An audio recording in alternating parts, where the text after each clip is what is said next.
আব্বার রাস্তায় বই রইলাম, আব্বা অন্য আয় না গেলে গাবেন।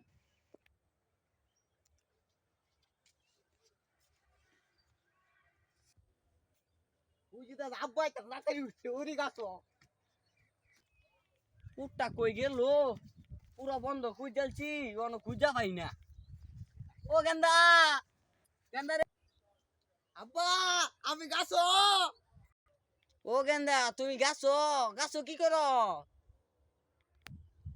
গাছের তো নাম জুড়ে। আব্বা আমারে বিয়া না করে দিলে গাছ থেকে কিন্তু কাপ মারে মরে গায়াম। আচ্ছা গেন্দা আমি তোরে বিয়া করাম নামে ঘর বালা ছাড়ার মতন। নামটা আছি আব্বা কারণ ও আব্বা আজকে আমার আব্বা বিয়া করাই দিব ডাক্তারের নামে ভাই। আব্বা বিয়া করাই দিব। গেন্দা যাই গে আব্বা আয়ো। তোরে বিয়া করাম সুন্দর ছেলে দেখিয়া। ও আব্বা সুন্দর তেলে মজা আলাদা। তোরে তো পাগলামি করবে কেলা করছি।